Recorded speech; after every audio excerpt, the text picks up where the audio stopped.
முன்னாடி ஸ்டூடெண்ட்ஸ் இதுக்கு முன்னாடி நம்ம வீடியோவில் என்ன பார்த்தோம், உட்சுவாசம் வெளிச்சுவாசம் இதெல்லாம் எப்படி நடக்குதுன்னு பார்த்தோம். இப்போ இந்த முழு சுவாசத்தையும் கட்டுப்படுத்துறது, அதாவது நெறிப்படுத்துதல் அப்படிம்பாங்க. சுவாசத்தை நெறிப்படுத்துதல் அப்படின்னு சொல்கிறது. அதை ஒழுங்குபடுத்தக்கூடிய பாகம் நம்ம உடம்புல எது என்னங்கிறத பார்ப்போம். அதாவது நம்மளுடைய மூளையினுடைய பின்பகுதியில் பார்த்திங்கன்னா முகுளம்னு ஒரு பார்ட் இருக்கும். அந்த முகுளத்தில் பார்த்திங்கன்னா ஒரு சுவாச மையம் அப்படின்னு ஒன்று இருக்கும். இதுதான் நம்மளுடைய சுவாச நிகழ்ச்சிகளை நெறிப்படுத்துறது. இதுதான் இந்த சுவாச மையம். அதை என்ன சொல்லுவாங்க, சுவாச சீரியக்க மையம்னு சொல்லலாம். அதை இந்த சுவாச மையம் அல்லது இந்த சுவாச சீரியக்க மையம் சொல்கிற மாதிரிங்களா, அதை கண்ட்ரோல் பண்ணுறது யார் அப்படின்னா, மூளையில் பான்ஸ் வெரோலி அப்படிங்கிற பகுதி உங்களுக்கு படிச்சிருப்பீங்க. அதில் பார்த்திங்கன்னா மூச்சொழுங்கு மையம்னு ஒன்று இருக்குதான். இந்த மூச்சொழுங்கு மையம்தான் எதை கட்டுப்படுத்துது, இந்த சுவாச சீரியக்க மையம் இதுங்களா, இது பார்த்திங்களா, இதை சரி பண்ணி சீராக்கி நம்மளுடைய சுவாசம் இயல்பாக நடைபெற உதவுறது யார், இந்த மூச்சொழுங்கு மையம்.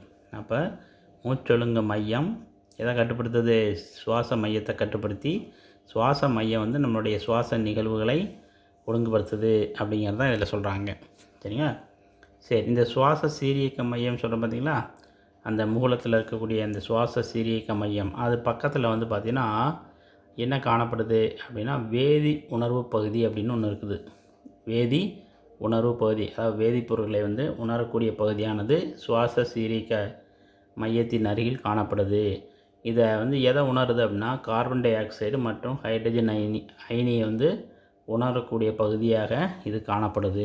என்னது, கார்பன் டை ஆக்சைடு மற்றும் ஹைட்ரஜன் அயனியை, ஏன்னா கார்பன் டை ஆக்சைடு ஹைட்ரஜன் ஒரு வேதிப்பொருள் தானே, அதை உணரக்கூடிய ஒரு பகுதி. அதனால தான் அது வேதி உணர்வு பகுதி அப்படின்னு சொல்கிறாங்க. இப்போ அது இந்த கார்பன் டை ஆக்சைடு மற்றும் ஹைட்ரஜன் இது எப்போ வெளியேறுதுன்னா, இந்த சுவாச நிகழ்ச்சி நடக்குது பார்த்திங்களா, அந்த சுவாச நிகழ்வின் போது இந்த ரெண்டுமே வெளியேற்றப்படுகிறது. இது கார்பன் டை ஆக்சைடும் இந்த ஹைட்ரஜன் அயனியும் சுவாச நிகழ்வின் போது வெளியேற்றப்படக்கூடியது. தமனி வளைவு மற்றும் தலைத்தமனியில் உள்ள உணர்வேற்பிகள் இந்த சுவாச சீரியக்க மையத்திற்கு செய்திகளை அனுப்பி தீர்வுக்கான செயல்களை செய்ய தூண்டுகின்றன. அப்போ இந்த சுவாச சீரியக்க மையம் இருக்குது பார்த்திங்களா மூளையில், அந்த மூளைப்பகுதியில் இருக்கக்கூடிய அந்த சுவாச சீரியக்க மையத்துக்கு யார் செய்திகளை அனுப்பி என்ன தீர்வை தூண்ட வைக்கிறாங்க அப்படின்னா, இந்த தமனி வளைவு இருக்குது பார்த்திங்களா, அதாவது ரத்தத்தை எடுத்துகிட்டு போகக்கூடியது தமனி அப்படின்னு சொல்லுவாங்க. அப்புறம் அதில் தலைத்தமனி, ஆனால் அதில் பார்த்திங்கன்னா உணர்வேற்பிகள் இருக்கும். இந்த உணர்வேற்பிகள் தான் என்ன செய்தான், அந்த சுவாச சீரியக்க மையத்திற்கு சில செய்திகளை அனுப்பி அந்த செய்திக்கு உண்டான செயல்கள், அந்த செயல்களை செய்ய தோன்றது இந்த உணர்வேற்பிகள் அப்படின்னு சொல்கிறோம். இந்த சுவாச சீரியக்கத்தில் ஆக்சிஜனின் பங்கு ரொம்ப குறிப்பிடத்தக்க அளவில் இல்லை அப்படின்னு சொல்கிறாங்க. சுவாச சீரியக்கத்தில் இதனுடைய பங்கு அதிகமாக இல்லை, ஆக்சிஜனுடைய பங்கு அந்தளவுக்கு இல்லை அப்படின்னு சொல்கிறாங்க. சரியா? அப்போ சுவாசத்தை நெறிப்படுத்துதல் அப்படின்னு புரியுதா? சுவாசத்தை நெறிப்படுத்தக்கூடிய மையத்துக்கு பேர் சுவாச சீரியக்க மையம். அந்த சுவாச சீரியக்க மையத்தை சரி பண்ணுறது யார், மூச்சொழுங்கு மையம். மூச்சொழுங்கு மையங்கிறது பான்ஸ் வெரோலியில் இருக்கக்கூடிய பகுதி. அது என்ன பண்ணுதான், சுவாச மையத்தை சீராக்கி சுவாசத்தினுடைய வேலையை சரியாக செய்ய வைக்குது அப்படிங்கிறத அதில் பார்த்துருக்கோம். சரி, அடுத்த டாபிக் பார்த்திங்கன்னா ஆக்சிஜன் கடத்துதலில் உள்ள சிக்கல்கள். அதாவது ஆக்சிஜன் வெளியில் வளிமண்டலத்தில் இருக்கக்கூடிய அந்த காற்று உள்ள நம்ம நாசித்துளை வழியாக நுரையீரலுக்கு போகுது பார்த்திங்களா, அதில் ஆக்சிஜன் உள்ளே போகும்.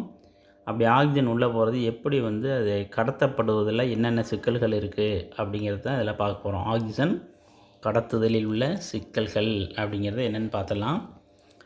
அதாவது ஒரு மனிதன் கடல் மட்டத்திலிருந்து 8000 அடி உயரத்தில் உள்ள இடத்திற்கு செல்லும்போது அங்கு வளிமண்டல அழுத்தமும் ஆக்சிஜன் பகுதி அழுத்தமும் குறைவாக இருப்பதால் அம்மனிதனுக்கு தலைவலி, குறை சுவாசம், குமட்டல் மற்றும் தலை சுற்றல் போன்ற உடனடி மலை நோய்க்கான அறிகுறிகள் தோன்றுகின்றன. அதாவது என்னென்னா, கடல் மட்டத்திலிருந்து 8000 அடி உயரம், அதாவது என்னென்னா ஒரு மலை பிரதேசத்துக்கு நம்ம மேலே ஏறுறோம். ஊட்டி, கொடைக்கானல் இந்த மாதிரி மலைப்பகுதி இருக்குது பார்த்திங்களா, நீங்களாம் போயிருப்பீங்க ஊட்டி, கொடைக்கானல்லாம். அதில் கீழே வந்து தரைமட்டம் அப்படிங்கிறது இந்த கடல் மட்டம் மட்டமாக இருக்கக்கூடிய பகுதி. அதுலேருந்து நம்ம மேலே ஏற ஏற உங்களுக்கு வந்து அந்த மலைப்பகுதியில் வந்து அங்கங்கே அந்த மைல் கற்களில் வந்து நோட் பண்ணியிருப்பாங்க. கடல் மட்டத்திலிருந்து 1000 அடி 2000 அடி உயரம் அப்படின்னு நோட் பண்ணியிருப்பாங்க. அதாவது என்னென்னா, நீங்கள் அந்த கடல் மட்டத்திலேருந்து இவ்வளோ உயரத்தில் இந்த மலையில் வந்து இருக்கீங்க அப்படிங்கிறது தான் அது நம்ம தெரிஞ்சுக்கிறதுக்கு அதை சொல்கிறாங்க. இப்போ மேலே போக போக மலைப்பகுதியில் வந்து மேலே போக போக என்னென்னா, அங்கே வளிமண்டல அழுத்தம் என்னாம்னா குறைவாக இருக்கும். அதேமாரி ஆக்சிஜனுடைய அந்த பகுதி அழுத்தம் குறைவாக இருக்கும். அப்போ அந்த ஆக்சிஜன் அழுத்தம் குறைவாக இருக்கும்போது நமக்கு என்ன ஆகுதுன்னா மூச்சு விடுறது, அதாவது இந்த மனிதனுக்கு வந்து என்னென்னா, வளிமண்டலத்தில் வந்து ஆக்சிஜன் அழுத்தம் அதிகமாக இருந்தால் நமக்கு என்னது உச்சுவாசம் நல்லா எளிதாக நடக்கும், நம்ம ஆக்சிஜன் நல்லா நமக்கு கிடைக்கும். ஆனால் அது ஆப்போசிட் என்ன நடக்குது, அங்கே வளிமண்டலத்தில் ஆக்சிஜன் அழுத்தம் குறைவாக இருக்கும்போது மனிதனுக்கு என்ன பிரச்சனை வருது, தலைவலி வர்றது, சுவாசித்தல்ல சிக்கல், குறை சுவாசம், அதாவது சுவாசிக்கிறதுல, அதாவது சில பேருக்கு என்ன ஆகுன்னா அந்த மலைப்பகுதியில் ஏறுறப்ப மூச்சு அப்படி முட்டும், அப்படி வேர்க்கும், இந்த மாதிரி பிரச்சனை வரும். சில பேருக்கு குமட்டல் வரும்.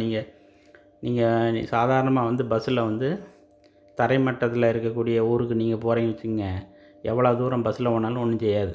ஆனால் அதே நேரத்தில் தரைமட்டத்துலேருந்து மலைப்பிரதேசத்துக்கு நீங்கள் ஊட்டி கொடைக்கானல் பஸ்ஸில் நீங்கள் போகிறப்பே தெரியும், கொஞ்சம் தூரம் மேலே போக போக உங்களுக்கு என்ன தலை சுற்றல் வரும், வாமிட் வரும். அதுக்கு என்ன காரணம் அப்படின்னா, அங்கே இருக்கக்கூடிய அந்த வளிமண்டல அழுத்தம், ஆக்சிஜனோட அழுத்தம் குறைவாக இருக்கிறது தான் உங்களுக்கு அந்த மாதிரி பிரச்சனையெல்லாம் வரும். சரிங்களா? தலை சுற்றல் குமட்டல்லாம் வருது, நீங்கள் அனுபவிச்சிருப்பீங்க. இதுக்கு பேர் உடனடி மலை நோய்க்கான அறிகுறிகள் அப்படின்னு சொல்லுவாங்க. சில பேருக்கு ஒத்து வராது, சில பேருக்கு என்ன ஆகாது, ஒத்துக்கும். சரிங்களா? சரி, இப்போ இந்த ஆக்சிஜன் என்ன செய்யுதுன்னா, நம்ம சுவாசிக்கும் போது ஆக்சிஜன் உள்ள வருது பார்த்திங்களா, நுரையீரலுக்கு வரக்கூடிய ஆக்சிஜன் ஹீமோகுளோபினோடு குறைவாக இணைவது இதற்கு காரணம். இந்த தலை சுற்றல் இதுக்கெல்லாம் என்ன காரணம், நம்ம உடம்புல ரத்தத்தில் கூடிய ஹீமோகுளோபினோட வெளியிலிருந்து வரக்கூடிய ஆக்சிஜனுடைய அளவு வந்து குறைவாக இணையிறது தான் காரணம். புரியுதுங்களா? ஏன்னா ஆக்சிஜனை வந்து நம்ம ரத்தம் தான் எடுத்துகிட்டு போகுது. அப்போ அந்த ரத்தத்தில் அந்த ஹீமோகுளோபின் ஆக்சிஜன் அளவு குறைவாக இருந்தால் நம்ம செல்களுக்கு வந்து ஆக்சிஜன் பற்றாக்குறை ஏற்படுது. ஸோ அதனால் என்ன ஆகுது, தலைவலி, இந்த தலை சுற்றலாம் ஏற்படுது. அதே இடத்தில் இப்போ சில பேருக்கு டவுட் வரும், சார் மலையிலே இருக்காங்களா சார், அவங்களுக்கெல்லாம் அந்த பிரச்சனை வராதா அப்படின்னா, அதே இடத்தில் நீண்ட காலம் வாழக்கூடிய சூழலில் அதற்கேற்ப சுவாசம், இரத்த சிவப்பணு உருவாக்கம் சரி செய்யப்படுகிறது. ஏன்னா என்ன சார் ஊட்டி கொடைக்கானலாம் அங்கே மக்கள் வாழ்கிறாங்களா சார், அவங்களுக்கு அந்த பிரச்சனை வராதா? வராது. ஏன்னா அவங்க என்னென்னா அந்த சூழ்நிலைக்கு, அந்த வளிமண்டல அழுத்தத்துக்கு அந்த அவங்களுடைய உடம்பு வந்து என்ன ஆகுது, சரியாயிக்கும். அவங்க உடம்புல உருவாக்கக்கூடிய இரத்த சிவப்பணு உருவாக்கம் அதுக்கு தகுந்த மாதிரி மாறிக்குது. அதனால் அவங்களுக்கு அந்த பிரச்சனை வராது. சரிங்களா? சரி, இந்த மாதிரி சூழலை சமாளிக்கிறதுக்கு சிறுநீரகங்களிலிருந்து அதிக அளவு எரித்ரோபைட்டின் ஹார்மோன் அப்படிங்கிற ஒரு ஹார்மோன் வந்து உற்பத்தி ஆகுமா. புரியுதுங்களா? இந்த சூழலை சமாளிக்கவே சிறுநீரகத்திலிருந்து அதிக அளவு எரித்ரோபைட்டின் ஹார்மோன் உற்பத்தி செய்யப்படுகிறது. இந்த ஹார்மோன் எலும்பு மஜ்ஜையை தூண்டி அதிக இரத்த சிவப்பணுக்களை உற்பத்தி செய்கிறது இந்த ஹார்மோன் தான், எரித்ரோபைட்டின்கிற ஹார்மோன் தான். புரியுதுங்களா? சரி, அதே மாதிரி ஒரு மனிதன் கடலின் ஆழத்திற்கு செல்லும்போது, ஒரு கடலுக்குள்ளே வந்து நீந்திட்டு கடல் ஆழத்துக்கு கீழே போகும்போது பார்த்திங்கன்னா, அம்மனிதனை சூழ்ந்துள்ள நீரின் அழுத்தம் அதிகரிப்பதன் காரணமாக நுரையீரலினுடைய கொள்ளளவு குறைகிறது. அதாவது என்னென்னா, கடலுக்குள்ளே போக போக, தண்ணிக்குள்ளே கீழே ஆழமாக போக போக அவனை சுற்றி இருக்கக்கூடிய நீரினுடைய அழுத்தம் வந்து என்னாகுமா, கடல் தண்ணியினுடைய அழுத்தம் அதிகரிக்குதா. அப்போ என்னன்னா, நுரையீரலினுடைய கொள்ளளவு என்னது, குறையுது. நுரையீரலுடைய கொள்ளளவு குறைகிறது. இந்த குறைவினால் நுரையீரலுக்கு உள்ளே இருக்கக்கூடிய வாயுக்கள் அழுத்தம் வந்து அதிகரிக்கும். நுரையீரலுடைய கொள்ளளவு குறையினா என்ன அர்த்தம், அங்கே வந்து அழுத்தம் அதிகரிக்குன்னு அர்த்தம். அப்போ அழுத்தம் அதிகரிக்கும் போது என்ன ஆகுது, அதிக அளவு ஆக்சிஜன் இரத்த ஓட்டத்தில் வந்து கலக்க ஆரம்பிக்குது. அதனுடைய அழுத்தம் இரத்த ஓட்டத்தில் வந்து அதிக அளவு இரத்த ஓட்டத்தில் அந்த ஆக்சிஜன் கலக்குது. இதில் என்னன்னா, இதில் ஒரு பயனுள்ள விளைவாக இருந்தாலும் இன்னொரு பிரச்சனை வந்து ஆபத்தானதுங்கிறாங்க. ஏன்னு கேட்டிங்கன்னா, இந்த நிகழ்வினால்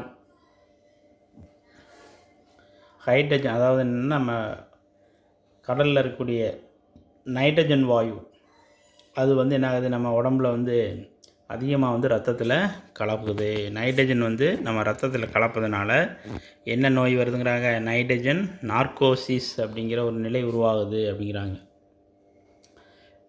நைட்ரஜன் நார்கோசிஸ். நைட்ரஜன் நார்கோசிஸ்னு என்ன அர்த்தம், நம்ம ரத்தத்தில் வந்து நைட்ரஜன் வாயு அதிகமாக கலக்கிறதுக்கு தான் அந்த நைட்ரஜன் நார்கோசிஸ்பாங்க. இப்போ கடலினுடைய ஆழத்திலிருந்து உடனடியாக மேலெலும்பி மேற்பரப்பிற்கு வரும்போது, அதாவது அந்த கடலுக்குள்ளே இருந்துட்டு திடீர்னு மேலே வரும்போது அம்மனிதனுக்கு அழுத்த மீட்சி நோய் ஏற்படுகிறது. ஏன்னா சடனாக வந்து மேலே வர்றப்ப என்னென்னா அவனுக்கு அந்த அழுத்த மீட்சி நோய் ஏற்படுகிறது. உடம்பில் வந்து அந்த அழுத்தம் மாறுபடுது. அது மட்டும் இல்லாமல் இந்த உள்ளே கரைந்திருக்கு பார்த்திங்களா, ரத்தத்தில் கரைந்திருக்க இந்த நைட்ரஜன் அது என்ன ஆகும்னா டக்குன்னு என்ன ஆகும், வெளியேறும். கடலுக்குள்ளே உள்ள ஆழத்தில் போக போக நைட்ரஜன் வந்து ரத்தத்தில் கலந்துக்கிட்டே போகும். திடீர்னு கடலுக்கு அடியிலேருந்து மேலே வரப்போ என்ன ஆகுதுன்னா அந்த ரத்தத்தில் கரைந்த நிலையில் இருக்கக்கூடிய நைட்ரஜன் என்னாக வெளியேறும். புரியுதுங்களா? அப்போ வெளியேறும்போது அந்த நைட்ரஜன் என்னாக ரத்தத்தில் வந்து அப்படி குமிழாக வெளியேறும். அந்த சிறு குமிழ்களினால் பாதிப்பு கிடையாது. ஆனால் அதே நேரத்தில் வந்து பெரிய குமிழ்கள் வந்து இரத்த நுண் நாளங்களில் வந்து உருவாகும் போது என்னாகுமா, இரத்த நாளங்களில் தங்கி இரத்த ஓட்டத்தை தடுக்கிறதுக்கோ அல்லது நரம்பு முனைகளில் அழுத்தத்தை ஏற்படுத்துறதுக்கோ வாய்ப்பு இருக்குது. அதனால் இது வந்து ஒரு ஆபத்தான ஒரு நிகழ்வு தான் அப்படின்னு சொல்கிறாங்க. தசை மற்றும் மூட்டுக்களில் வலி மற்றும் வாதம் உள்ளிட்ட நரம்பியல் கோளாறுகள் வந்து இந்த அழுத்த மீட்சி நோயால் ஏற்படுகிறது. புரியுதுங்களா? அழுத்த மீட்சி நோய்னா, அழுத்த மீட்சி நோய்ங்கிறது வேற ஒன்றும் இல்லை, கடலுக்கு அடியில் ஆழமாக போயிட்டு திடீர்னு கடலுக்குலேருந்து அதாவது ஆழத்துலேருந்து மேலே வந்து வர்றது. புரியுதுங்களா? அப்போ நைட்ரஜன் ரத்தத்தில் கரைஞ்சிருக்க நைட்ரஜன் என்னாகுமா, வெளியேறும். அந்த வெளியேறது அதாவது குமிழாக பபிள்ஸாக வரும். பெரிய பபிள்ஸாக வர்றப்போ என்னாகும், இரத்த குழாயில் அடைச்சி என்னது நமக்கு நரம்பியல் கோளாறுகளை உருவாக்குது அப்படின்னு சொல்கிறாங்க. அப்புறம் ஸ்கூபா மூழ்கிகளுக்கு, அதாவது ஸ்கூபா மூழ்கிகள் அப்படிம்பாங்க. அதாவது என்னென்னா உங்களுக்கு அந்த சிலிண்டர்லாம் மாட்டிட்டு போவாங்க. ஸ்கூபா மூழ்கிகளுக்கு நைட்ரஜன் நார்கோசிஸ் மற்றும் அழுத்த மீட்சி விடுவிப்பு நோய் பாதிப்புகள் பொதுவாக காணப்படுகிறது. அதாவது என்னென்னா உங்களுக்கு அந்த கடல் ஆராய்ச்சி பண்ணுறாங்க பார்த்திங்களா, கடலுக்குள்ளே போய் அந்த அவங்களுக்கு வந்து இந்த மாதிரி நார்கோசிஸ் அழுத்த மீட்சி விடுவிப்பு நோய் இதெல்லாம் வந்து அதிகமாக அவங்களுக்கு வருது, பாதிப்பு வருது அப்படின்னு சொல்கிறாங்க. இப்போ கார்பன் டை ஆக்சைடு வந்து நச்சேற்றத்தின் போது ஆக்சிஜனின் தேவை அதிகரிக்கிறது. கார்பன் டை ஆக்சைடு அதிகமாக போகும்போது என்ன தேவை, நமக்கு ஆக்சிஜன் தேவைப்படுது. ரத்தத்தில் ஆக்சிஜன் அளவு குறையும் போது மூச்சு திணறல் ஏற்பட்டு தோல் வந்து கருநீல நிறமாக மாறுகிறது. ஏன்னா கார்பன் டை ஆக்சைடு வந்து ஒரு நச்சு, நம்ம உடம்புல அதிகமாக இருக்கக்கூடாது. அப்போ அதிகமாகிறப்ப நமக்கு அந்த பிரச்சனை வருது. ஸோ ஆக்சிஜன் தேவை அதிகரிக்கும். அந்த மாதிரி ஆக்சிஜன் குறையும் போது மூச்சு திணறல் ஏற்பட்டு தோல் வந்து கருநீல நிறமாக மாறுறது, இதெல்லாம் காரணம் அப்படின்னு சொல்கிறாங்க. ஸோ இது வந்து என்னென்னா ஆக்சிஜன் உடம்பில் வந்து ரத்தத்தில் கடத்தக்கூடிய இருக்கிறதுல சிக்கல்கள் என்னென்ன அப்படின்னு பார்த்தோம். அடுத்த டாபிக் வந்து உங்களுக்கு சுவாச மண்டல கோளாறுகள் அப்படிங்கிறது அடுத்த வீடியோவில் பார்ப்போம். Thank you students.